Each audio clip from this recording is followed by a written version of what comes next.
मदन मोहन सूरदास जी का भाव ऐसा था, उत्तर प्रदेश में एक स्थान है संडीला, वहां के वे सिपाही जैसे थे।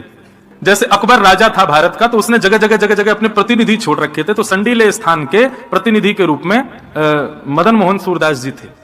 तो मदन मोहन सूरदास जी साल भर में जितना टैक्स इकट्ठा होता था ले जाकर के अकबर को जमा कराते थे। लेकिन अब की बार इन्होंने क्या किया, जितना भी कर आया उस सारे कर से, सारे धन से इन्होंने संतों के भंडारे कर दिए, ठाकुर जी के उत्सव कर दिए, बढ़िया ठाकुर जी के मनोरथ कर करा करके, और जितना पैसा टैक्स का आया था जो अकबर को देना तो सब खर्च कर दिया संतों की सेवा में। अकबर के यहां से पत्र आया, बोले भैया साल भर का जितना कर आया भेजो। तो इन्होंने क्या किया, तिजोरियां थी उनमें पत्थर ईंट भर भर के भेज दिए अकबर के यहां, और एक पर्ची लिख करके भेजी, और उसमें क्या लिखा, बोले 13 लाख संडीले उपजे सब साधुन मिल गटके। 13 लाख सोने की मोहर हुई थी, पर सब साधुओं ने मिलकर बढ़िया पूरी कचौड़ी बना बना के सबने गटक ली। 13 लाख संडीले उपजे सब साधुन मिल गटके, मदन मोहन सूरदास आधी रात वृंदावन को सटके।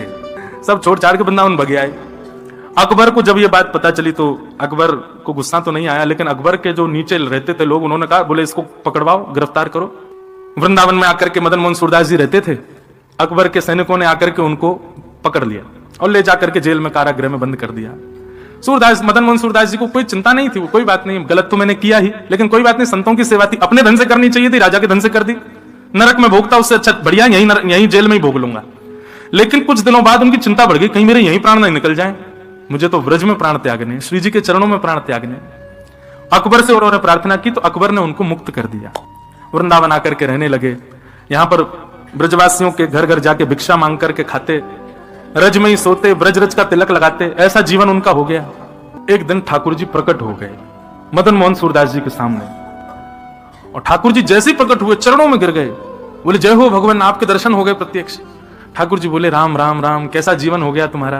बोले क्यों, वो संडीले में तो तुम बढ़िया घोड़ों पे घूमते थे, सोने के सिंहासन पर बैठते थे, 56 भोग का भोग लगाते थे, और यहाँ पे देखो ब्रजवासियों के यहाँ अंजलि फैला करके मांगते हो, नंगे पांव चलते हो, पैरों में कांटे लगते हैं, रज में सोते हो।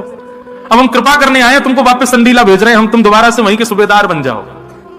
हे नाथ, अब मैं आपका हो चुका हूं, अब आपने मुझे स्वीकार कर लिया है, आपका होकर के मैं अब किसी और का हो जाऊं, ये कैसे संभव हो सकता है ठाकुर जी। मैं ब्रजरज को मैंने माथे से लगा लिया, यहाँ के ब्रजवासियों की मधुकरी मैंने पाली, एक बार आपकी तरफ मुख कर लिया, अब दोबारा पीछे मुड़ करके मैं नहीं देख सकता। नाथ मुझ पर कृपा करो, ऐसा अनुग्रह करो, मुझे वापस संडीले मत भेजो।